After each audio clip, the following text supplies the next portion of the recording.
Greetings, thanks for coming back. It's Eric Backer speaking. I'm a naturopath from New Zealand. I'm author of a book called Candida Crusher and a formulator of the Canzida, that's with an X, the Canzida range of supplements. We're going to talk today about the best diet for people with gallstones.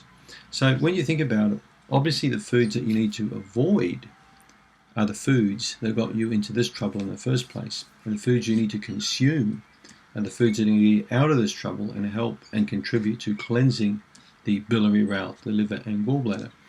So again, I'll read a bit off my website on another computer I've got over here. Poor dietary habits, especially too many fatty and fried foods, alcohol, and too much dairy foods like cheese, especially soft cheeses, full cream milk, refined sugars, starches, high protein foods, excess protein foods, food allergies, parasites, and long-term use of birth control pills and a couch potato lifestyle all contribute to this in the first place.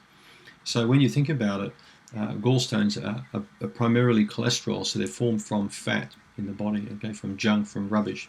So people with a high triglyceride count, if triglyceride is one of the components of cholesterol, so if your triglyceride count comes back high through diet and inactivity, it could mean that you're a stone former.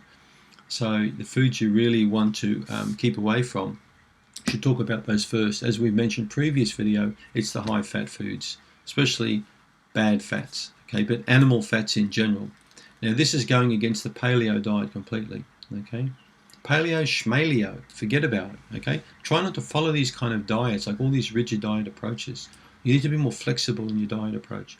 When Dr. Atkins came along, or I call him Dr. Fatkins, it was all about meat and fat and no carbs. And this was a prelude to paleo way of thinking.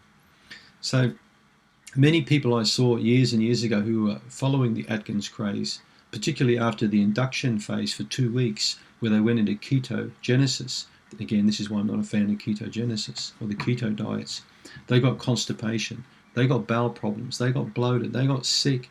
They felt terrible. They'd come to me for unblocking, a bit like people go to a plumber because their sink's all blocked up and they want to pour stuff in it and unblock it all. Why? In some cases so they can block it all back up again. And in other cases, because they've learned what blocks it and they're not going to block it in future. But these paleo approaches with high meat and high fat, in my opinion, are very unhealthy. Any diets which recommend high this or high that, you need to be careful of. Okay, so you want to avoid, if you've got gallstones or suspect you've got them, dairy products particularly. Be very careful about dairy products. Be very careful about chocolate. Be very careful about animal fats, solid fats. Even coconut fat can be a problem if you've got a gallstone problem. So think about the fats in your diet. Think about the sugars, the refined carbohydrates. Eating a diet high in lean proteins, fish, one of my favorites. Egg, not too bad, but not too many eggs. Lamb, with low fat lamb, not too much fat with it. Chicken, organic free range chicken without the skin or the fat. These are all healthy protein choices. Nuts, except peanuts and cashews, these are high fat nuts. Seeds, many types of grains you can eat. It's basically common sense again, the diet for a person who's got this. But some foods in particular I like are the bitter foods or the sour foods.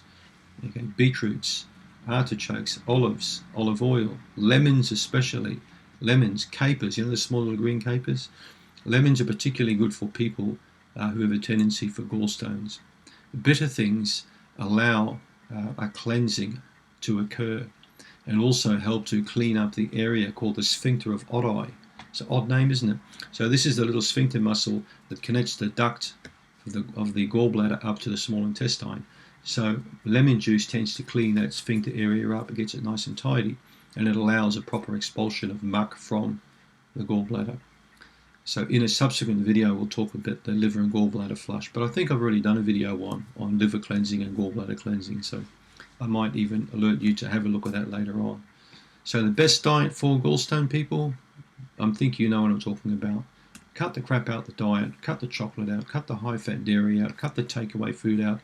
Kentucky Fried Chicken, McDonald's, Burger King, all these burger joints, all this sort of crappy food, soda drinks, high sugar drinks. These are all gallstone forming kind of foods.